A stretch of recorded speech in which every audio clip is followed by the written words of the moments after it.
Hey guys, welcome to another episode of the Rocket Chiro podcast, the business and marketing podcast for chiropractors. My name's Jerry. I'm your host.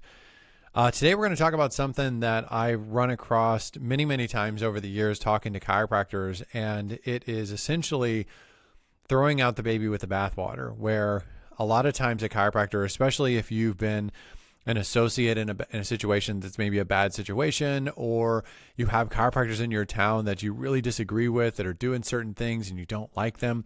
Sometimes what we end up doing as chiropractors is we end up overcorrecting and not doing things that would be helpful for our practice purely on the principle that they do it. Like the person I don't like or the bad chiropractor in town, they do that. Therefore, I'm going to avoid that at all costs. And I think that this is a lot of like throwing the baby out with the bathwater. I'm going to give you some examples. I'm going to tell you a real world example of why I'm talking about this today, because this is something that's come up recently with me. And hopefully what this will do is just help you take a step back from some of the decisions you're making, and it's perfectly fine. This is sort of the conclusion of all of this. We'll jump ahead to the conclusion and then we'll kind of unpack it. It's perfectly fine for you to make choices in your practice based on your own preferences. If you want to do this or you don't want to do that, that's perfectly fine. However, I do think it's very foolish for you to make those decisions based on that person did it and I don't want to, and that's your only reason for doing it. I think that a little bit more discernment, a little bit more evaluation of the situation is probably necessary if you're really going to be in a leadership position. You're really going to make the best decisions for your practice. So that's what we're going to talk about. Now, before I get into that, I do want to say a couple things. Number one is that if you're a Next Step member of mine or you're a website client of mine and you have access to Next Step, I recently updated the SEO section in Next Step. Some of the stuff was getting dated and just wasn't as applicable anymore as it used to be. And so I added 9 new videos in the SEO section where I just talked about some of the concepts and things that you would need to know if you want to work on some of this stuff yourself. So just be aware that that update has taken place, and you can find that in the Next Step membership area. If you are someone who wants to go beyond the podcast, this Next Step was originally, it was really one of the first things I did when working with chiropractors. And my thought process was that I wanted to build a resource for chiropractors that was affordable, that gave them just some fundamental business and marketing information so that they can grow the practice they want to grow. This is, when I started my practice, I didn't know what I was doing. I was very confident, but turns out I didn't know what I was doing. And when I started seeking help, I was this was a place and time where the only thing you could really do is go to coaching and seminars. And this was very, very expensive at a time in my life where I just didn't have any money. And I always felt like, although those situations were helpful in one extent or another, I always felt like that those experiences took their pound of flesh. Like they always cost me more than what I gained out of it. And so when I started helping chiropractors, my thought about Next Step was I want to create a resource that's super affordable, that's easy to consume, and chiropractors can learn some of the business and marketing basics that they wouldn't learn otherwise, that are going to help set them off on the right path. So it's great for chiropractors that are getting started. It's really great for chiropractors who've been out for a little while and just feeling stuck. Because a lot of times the people that are feeling stuck, you just haven't mastered the basics. You haven't develop some of the foundational habits and mindsets that you need in order to take that next step. So I'm talking about this more today than what I normally do, but I just want to say, if you're in that situation, check out Next Step. I think it's a really, really good resource. If you like the podcast and you trust my advice, I think that you'll find more advice there. You'll also have access to me.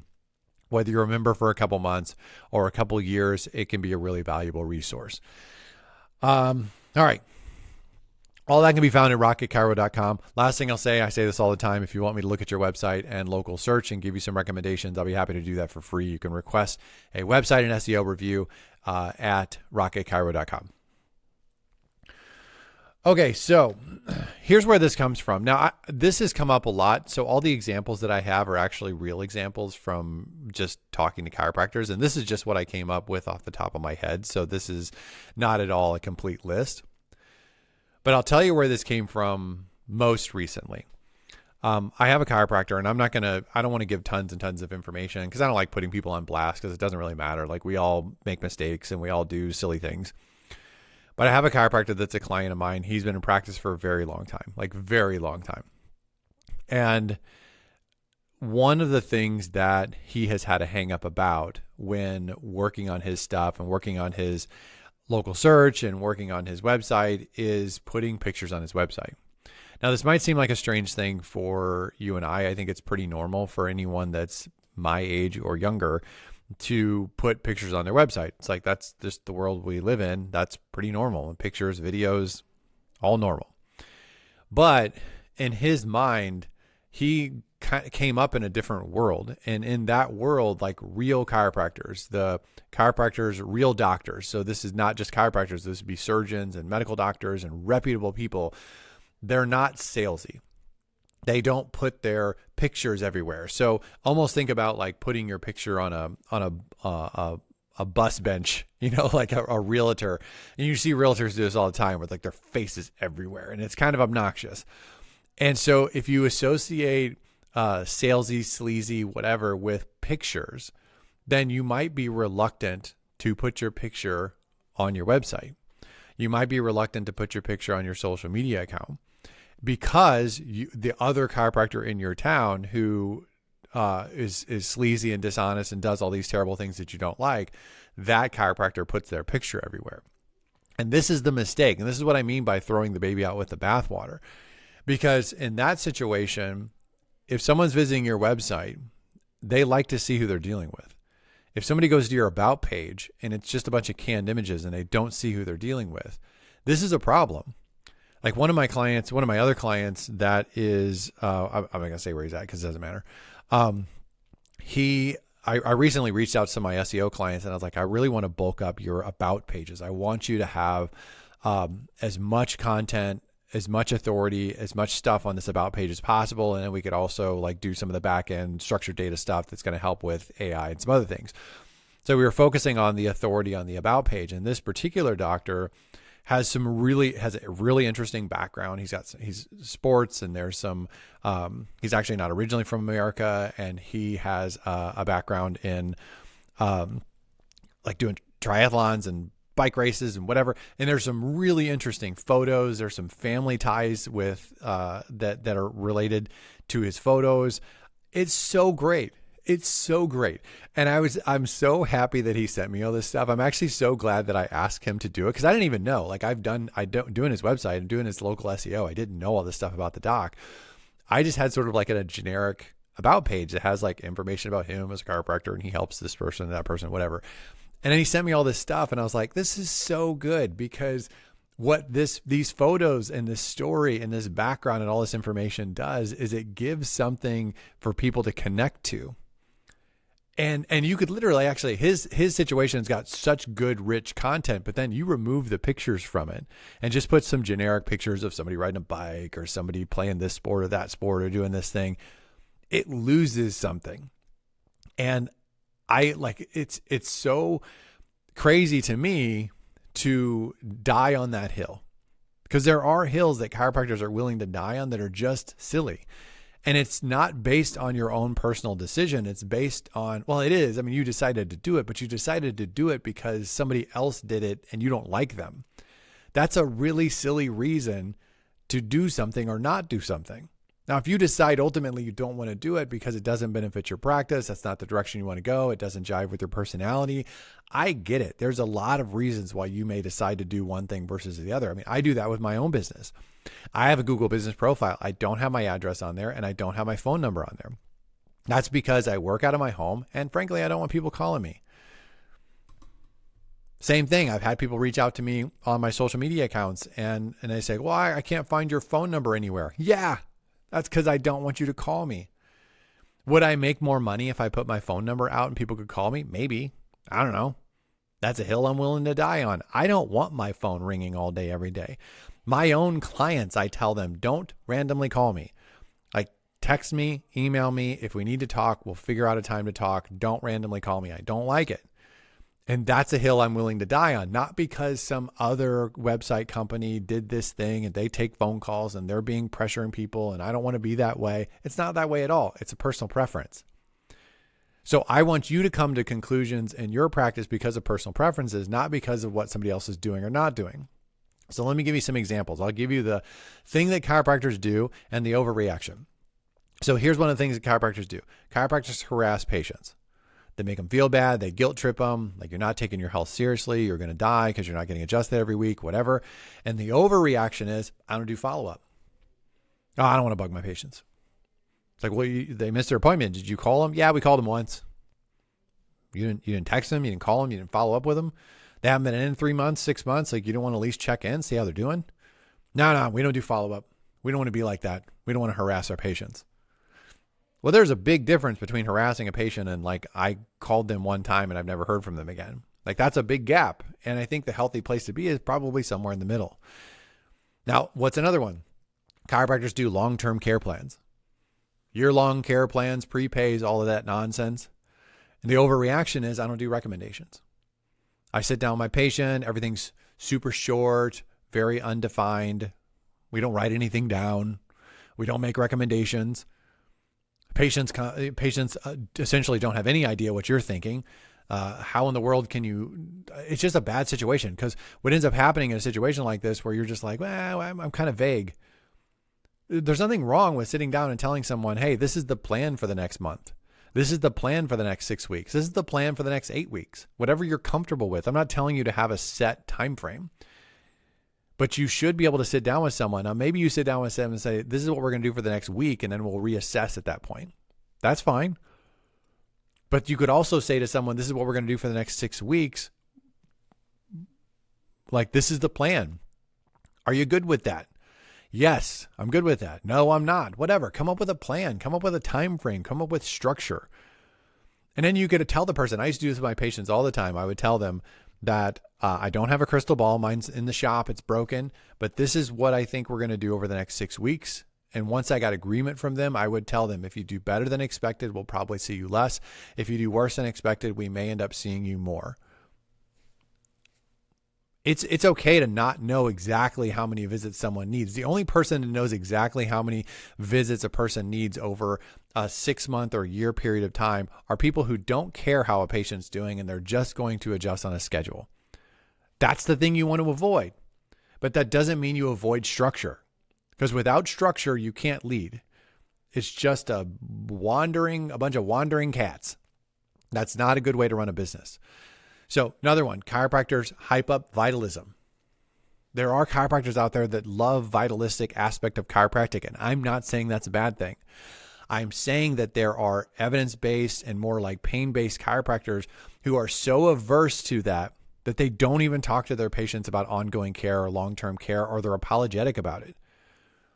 There are mechanical, structural, chronic reasons why someone would get ongoing chiropractic care that have nothing to do with vitalistic chiropractic.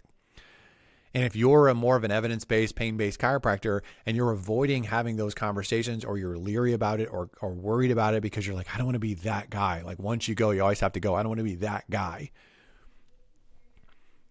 You're avoiding a conversation about ongoing care, maintenance care, long-term care, the benefits, the structural mobility benefits of ongoing chiropractic care. Now, listen, does that look the same when you're feeling fine and you're out of pain as it does when you're in pain? No, it shouldn't.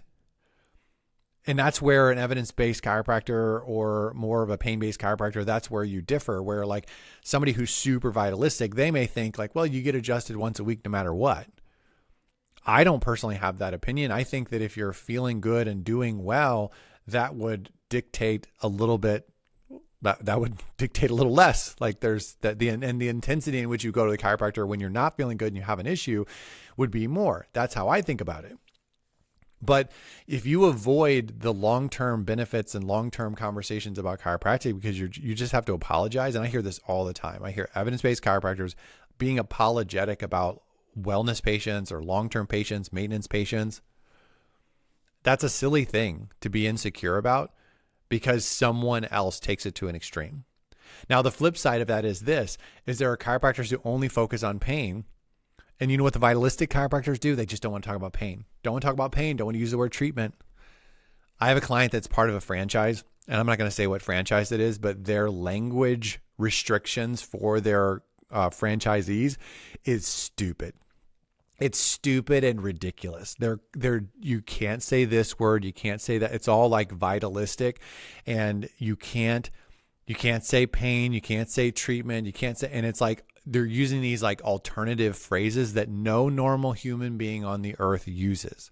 It's stupid. It's restrictive. And what that company has done is they're so pro vitalistic chiropractic, and they're so anti like chiropractic is not just pain, that they're throwing the baby out with the bathwater and not willing to talk to people about pain unless that person can kind of like figure it out in their brain that it's like, well, this might have something to do with my pain, but that's not exactly what he's saying.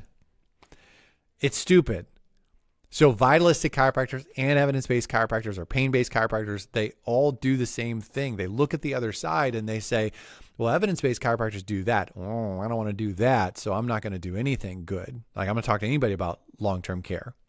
And then the vitalistic chiropractors look at the evidence-based chiropractors and they're like, oh, you're all about pain and chiropractic's not about pain, so I'm not going to talk about pain. Stupid. It's so stupid. It's so dumb. Somewhere in the middle, right? I mean, and I understand I'm never going to be the popular guy. I'm never going to be the popular voice because I live in gray areas and the middle. That's where I live when in the chiropractic space. All right, let's go through a couple more. So chiropractors offer deals. That's the thing chiropractors do. They're slashing prices and offering deals. I'm not a fan of the salesy, like, it was this, now it's that. Like, I'm not a big fan of that. But the overreaction is chiropractors don't want to talk about price, or they don't want to put pricing on their website. Now, I understand if you're dealing with insurance, putting pricing on your website might be difficult. But giving people an idea, especially cash patients, you can put on your website, this is how much it costs. I don't think that there's anything wrong with that. I think that a lot of people asking how much it costs is a legitimate question. It doesn't make you anything. It's just a legitimate question. It doesn't mean someone's even being cheap. It just is a legitimate question. You wouldn't buy a car. You wouldn't buy a house. You wouldn't buy anything if you had no idea. I talked about sod recently on my on the podcast. I was talking about looking for sod. Like, I don't have any idea what sod costs. So if I'm asking like how much does sod cost, it's not because I'm too cheap to buy sod. I just don't know what it costs. And so I think that there could be. You don't have to have like deals and offers and make it ridiculous. And you don't have to over talk about all of your stuff, but how much is your first visit? I don't think that's too much to ask to put on a podcast or to put on a website. So another example, chiropractors do sleazy things on social. You see chiropractors that have like half naked people on social and they're doing like clearly sleazeball stuff. Or stupid stuff. Chiropractors do stupid stuff on social too, where they're just dancing, lip syncing and doing dumb stuff. Like, it's just so stupid. It's embarrassing. I don't know why people aren't more embarrassed, but they should be. And then, but the extreme overreaction to that is chiropractors don't do social. I'm not going to do social. I don't want to do something stupid. You don't have to do something stupid to do social. So, there are chiropractors who are not stupid, who have good followings on social. So that would be the overreaction. Chiropractors closing patients. I used to talk about this all the time, where I just hate the terminology of closing patients. Like no one refers their grandmother to the chiropractor hoping that she gets closed. You know what I mean? Like that's so, I hate it. I think chiropractic is such a high touch business. There's such an intimacy to what it is. The whole concept of talking about closing your patients and that being like a primary focus, like it just makes me want to throw up. Like I hate it. But with that said, if you don't ever do any sort of call to action, if you don't ever do any sort of confirmation from someone like, hey, this is what we're doing. Is this, can you do this? Or if you go out and do a talk in the community or you do something and you're not telling someone like, hey, would you like to schedule an appointment? Here's how you do it. Any of those who are interested, here's what it looks like.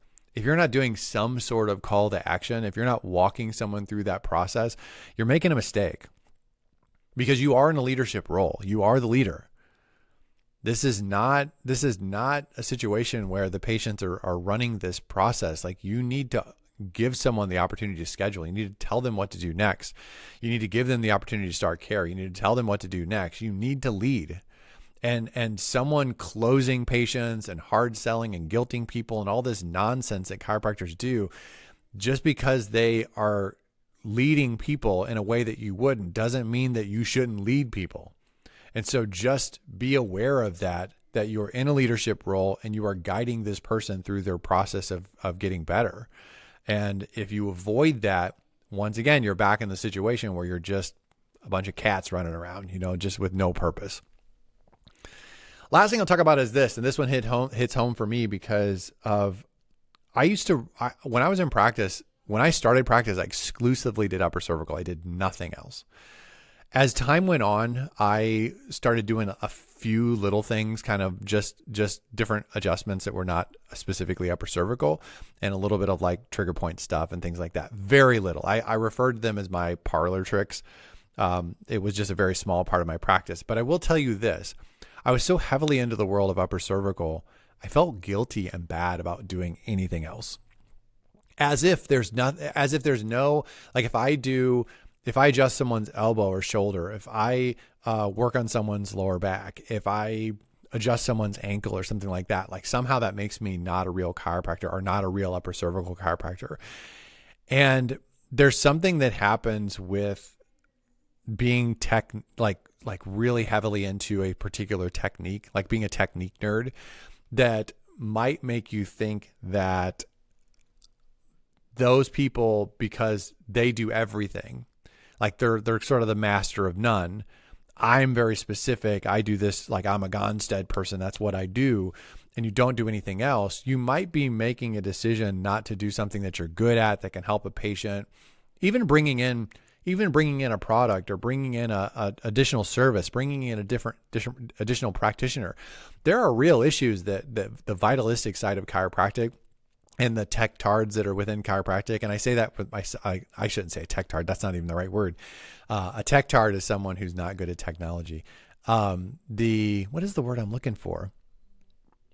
It is, but a technique nerd, someone who's like really into Gonstead, really into upper cervical, really into knee chest, really into activator, whatever that happens to be, refusing to add something to your business that's beneficial to your patient, that would add revenue to your pocket, whatever that happens to be.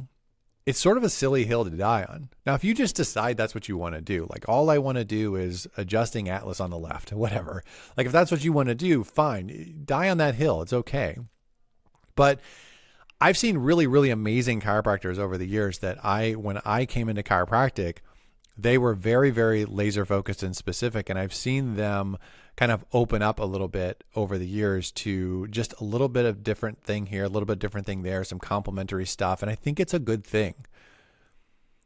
And so now the flip side of that is, if you're someone who just feels like you have to do everything, there was somebody like this in my class that I graduated with, that it just seemed like she opened up a practice not too far from where I opened up a practice. And it seemed like she just did everything, like anything and everything. Like if you could sell it, she sold it. If you could offer it, she offered it. If it was a service, it was available. If it was a thing, she did it.